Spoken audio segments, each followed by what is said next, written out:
Hello. Coming to you here from the gondola here up at Copper Mountain. Just had a couple great calls. That's what's great about this gondola. I mean, this is like, it's like a conference center on a wire. Right? I love it. Oh, yeah. So Office on a wire. yeah, it's nice. The sun's going down. It's pretty low right here in my face, but I mean, that's all the blotches here.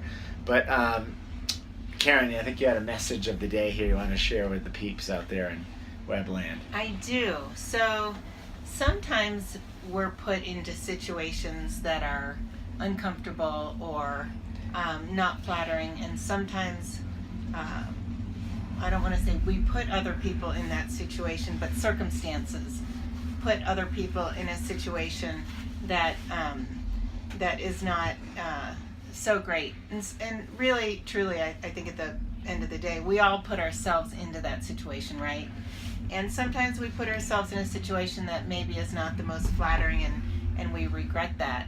However, in thinking about it, you and I had a great conversation this morning about this, that sometimes when someone is put into a situation that's less flattering, that situation is the turning point in their life that really makes them the person they are, the man or woman that they're meant to be. Sometimes people never excel, but I like to think that most people do. And it usually takes a situation It's like a challenge that kind right, of challenges them. a challenging situation. Usually something that at the time doesn't feel like a positive situation. Right. But you really need to look at it as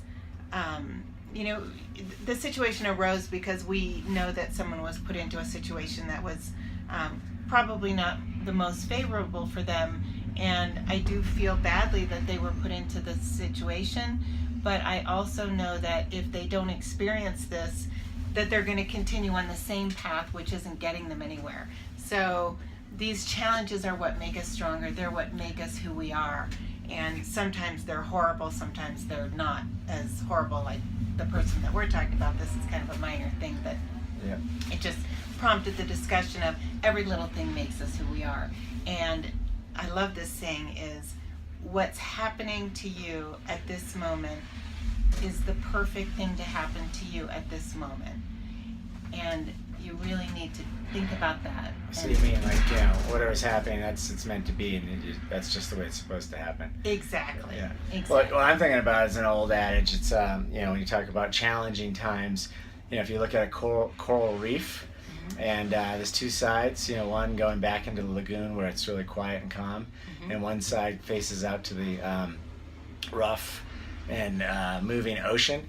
And the side facing out to the ocean is always the vibrant colors, and it's alive and colorful. And the side back into the lagoon is dead and all one color, monotone. So it's like what you're saying. I mean, the challenge is what sometimes creates the life and creates the energy.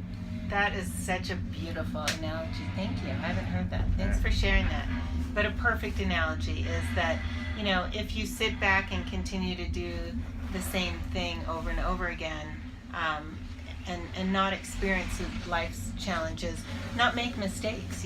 No one is perfect, and we don't expect people to be perfect.